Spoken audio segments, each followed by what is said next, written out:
बिस्मिल्लाहिर्रहमानिर्रहीम वमन नुअम्मिरुहु नुनक्किसुहु फिल खल्क़ि अफ़ला यअक़िलून सदक़ल्लाहुल अज़ीम। अस्सलामु अलैकुम वरहमतुल्लाहि वबरकातुहू। जैसा कि आज आप टाइटल पर देख रहे हैं, बग़ैर पढ़ाई के जिन्नात से दोस्ती करे बिला किसी डर खौफ के, मुजर्रबुल मुजर्रब अमल। जी हाँ, ये अमल उन लोगों के लिए है और बहुत से लोगों की वॉइस रिकॉर्डिंग भी आती है जो लोग पढ़ना नहीं जानते। खैर, जो लोग पढ़े लिखे लोग हैं वो भी इस अमल को करते हैं, और जो लोग पढ़ना लिखना नहीं जानते हैं, जो लोग पढ़ने लिखने से कासिर है, वो इस अमल को करें। और जो पढ़ना लिखना जानते हैं वो भी इस अमल को करें। इसमें किसी किस्म का डर नहीं है, किसी किस्म का खौफ नहीं है, कोई मसला नहीं है और कोई पढ़ाई भी नहीं है।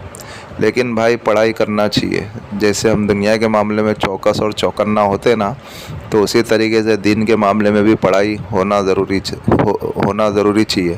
अल्लाह का कलाम पढ़ने आना चाहिए, अस्माउल हुस्ना आना चाहिए, मसनून और मकबूल दुआएं वगैरह याद होना चाहिए।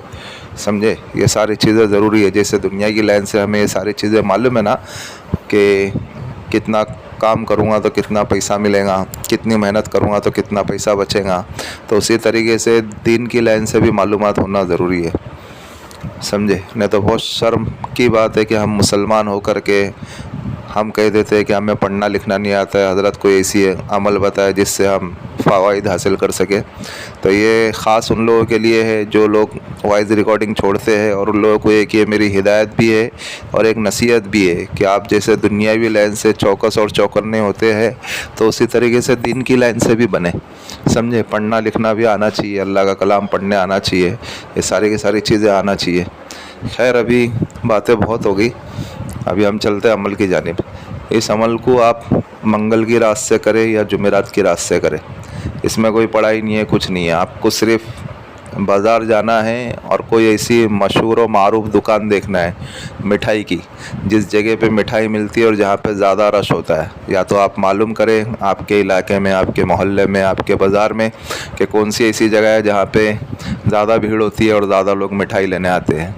अब वहाँ से जो है आप 2-3 किस्म की वाइट कलर की मिठाई ले आए, या उससे कह दे करके कोई अच्छी वाइट कलर की मिठाई दो, बर्फ़ी हो गई, पेड़ा हो गया, कोई भी ऐसी 2-3 किस्म की, और 3-4 पीस ही लेना है, ज़्यादा लेना है, ज़्यादा भी नहीं लेना है। वो ले करके आ जाओ। और एक सिंदूर अच्छी किस्म का जो सिंदूर होता है ना, वो भी ले करके आ जाओ। और 7 लौंग और 3 सब्ज़ इलायची, ये भी आपको लगेंगी। फिर आपको क्या करना है, अपने घर पे आ जाना है और एक साफ़ और शफ़ाफ़ प्लेट लेना है, और उसके ऊपर ये सारी चीज़ें रख देना है। 3-4 मिठाई के पीस और जो सिंदूर आपने लाया है उसी के ऊपर उसको फैला करके डाल देना है मिठाई के ऊपर, और 7 लौंग और 3 सब्ज़ इलायची भी आपको उस प्लेट में रख देना है। और प्लेट कांच की होना चाहिए, कांच की, या फिर वो चीनी की नहीं होती क्या, वो प्लेट होना चाहिए। और आपको फिर क्या करना है, कुछ पढ़ना नहीं है, कुछ करना नहीं है। ये अमल उस वक्त करना है जिस वक्त आप सोने जा रहे हो। फिर आपको क्या करना है करके, आपको इसमें थोड़ा एक परेशानी ये हो सकती है कि आपको छत पे सोना है, या जो छत अगर नहीं है आपकी तो आप टेरेस पे भी सो सकते हो, लेकिन घर में नहीं सोना है। आपको छत पे सोना है या टेरेस पे सोना है, वो भी चारपाई पे सोना है। चारपाई बेड हो या चारपाई खटिया वगैरह नहीं होती क्या, वो होना चाहिए, उसके ऊपर आपको सोना है। और आपको सो जाना है, सो करके अपने जो बनाया ना ये प्लेट में ये सारी चीज़ें रखी है, मिठाई, सिंदूर और 7 लौंग और 3 सब्ज़ इलायची, वो आपको आपके खटिए के नीचे, या आपके चारपाई बोलो या बेड बोलो, जो भी है आपका, उसके नीचे आपको रख देना है और आपको सो जाना है। और जब आप सोएंगे तो एक ही टाइम पे अमल करें, एक ही वक्त करें, एक ही जगह पे करें। समझे, रात में आप अगर 12 बजे सो रहे हो तो 12 बजे आपको इसको अमल को करना है। अगर रात में आप 11 बजे कर रहे हो तो रात में आपको 11 बजे ही करना है, यानी 11 बजे अगर सो रहे हो तो रात में आपको 11 बजे करना है। जब आप उसके नीचे रख दिए और जब आप सो गए तो आपको सुबह जब उठेंगे तो भी एक ही टाइम पे आपको अमल करना है। यानी इसमें रात में आपको प्लेट तैयार करके रख देना है, और सुबह जब जैसे आप उठे, यानी मान लो आप फजर की नमाज़ के बाद उठे, तो आप फजर की नमाज़ पढ़ लो। फजर की नमाज़ के बाद फ़ौरन आपको कोई ऐसा पेड़ देखना है जो बड़ा हो, आपके इलाके में कोई अच्छा पेड़ हो, उस पेड़ के ऊपर उस दरख्त को देख लो। फिर उसके बाद जो है आप उसको जो है वो जो आपने जो चीज़ें जो लाई है, इसको आपको उस पेड़ के नीचे जा कर के डाल देना है। वो सारी चीज़ें आपको पेड़ के नीचे डाल देना है, और नियत करना है कि जिन्नात से दोस्ती हो जावे। बस आपको वो डाल करके पीछे पलटना नहीं है, फिर वापस आपको आपके घर आ जाना है। फिर रात में आपने पहले दिन जो टाइम पे अमल किया था इसी तरीके से दूसरे दिन भी करना है। यानी रात में अगर आपने 11 बजे उस प्लेट तैयार करके अपने बेड के नीचे रखी है तो 11 बजे करो, या रात में 12 बजे करिए तो रात में 12 बजे आप ऐसी प्लेट तैयार करके जैसा बताया ना, वापस से आपको मिठाई लेना है और सिंदूर भी डालना है उसके ऊपर, और 7 लौंग और 3 सब्ज़ इलायची भी उसके अंदर रखना है, समझे।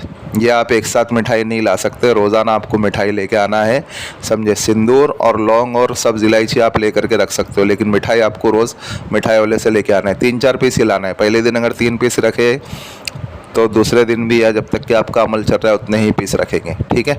और वाइट कलर की मिठाई होना चाहिए, फिर से बता रहा हूँ।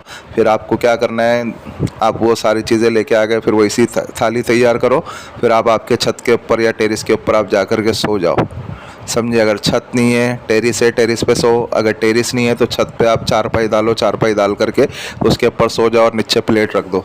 फिर जब आप जैसे ही उठेंगे, फजर की नमाज़ पढ़ो, फजर की नमाज़ के बाद फ़ौरन जा कर के डाल दो।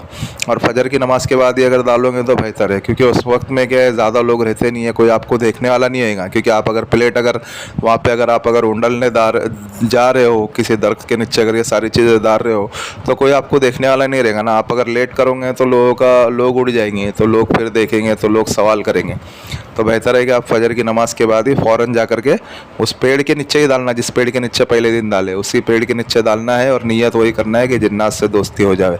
और पलट करके नहीं देखना है, डाल दिए, डाल करके अपना फिर वापस अपने घर पे आ जाओ। प्लेट लेकर के आना है, प्लेट छोड़ के नहीं आना है। फिर इस अमल को कम से कम आपको 3 दिन या 7 दिन करना पड़ेगा, उससे ज़्यादा नहीं करना पड़ेगा। 3 दिन, 7 दिन या 21 दिन, जिनका रूहानी पावर कमज़ोर है उससे ज़्यादा नहीं करना पड़ेगा। जब आप इसी तरीके से लगातार करते रहेंगे तो 3 दिन में या 7 दिन में या 11 दिन में वो आप जो चारपाई के ऊपर सो रहे होंगे तो वो चारपाई आके हिलाएगा, या आपका कान खींचेगा, या आपको एहसास दिलाएगा, मतलब है ना कि मैं आ रहा हूँ, जिन्नात आ रहा है। जब वो आपके फिर ख्वाब में आना शुरू होगा, फिर आपके सामने एकदम आ जाएगा। जब आपके सामने अगर आ जाएगा तो आप डरे नहीं, आप बिंदास उससे बात करें। फिर आप उसको अल्लाह की कसम खिलवावे, और फिर जो उससे जो है ये आपके सारे काम करेगा, जायज़ नाजायज़ सारे काम करेगा, A to Z काम करेगा। इससे अहदो पैमान लो, इससे वादा करो, इससे आने जाने का तरीका पूछो, और सारी चीज़ें आपको बताएगा। फिर वो आपका दोस्त बन जाएगा। ये उन लोगों के लिए बहुत बेहतरीन अमल है जो लोग पढ़ना लिखना नहीं जानते, समझे। तो उन लोगों के लिए बहुत बेहतरीन अमल है, और जो लोग पढ़ना लिखना जानते हैं वो भी इस अमल को कर सकते हैं, कोई मसला नहीं है, समझे। बस आपकी नीयत नेक हो, आप अवामुन्नास की खिदमत करें और लोगों को फ़वाइद पहुंचाने की फ़िक्र करें, समझे। बस यही कुछ अमल है, आप इस अमल को करें और दुआए खैर में हमें भी याद रखें। और भाई ये जो हमारा रूहानी वज़ाइफ चैनल है, आप इसको सपोर्ट करें, सब्सक्राइब करें। जिन लोगों ने सब्सक्राइब कर दिया बेल आइकन को भी ऑन कर दे, ताकि इससे हमारी न्यू आने वाली वीडियो का नोटिफिकेशन मिलता रहे। और शेयर करें दूसरे मुसलमानों में, ताकि और लोग भी इस अमल से, इस वीडियो से फ़वाइद हासिल कर सके। और अमल के मुताल्लिक़ तो हमने सारी चीज़ें समझा दी है, फिर भी अगर किसी भाई या किसी बहन की अगर कोई चीज़ अगर समझ में नहीं आ रही है तो वो इस व्हाट्सएप वाले नंबर से हमसे रब्ता कर सकते हैं। मिलते हैं नेक्स्ट वीडियो में। दुआओं की दरख्वास्त। अल्लाह हाफ़िज़।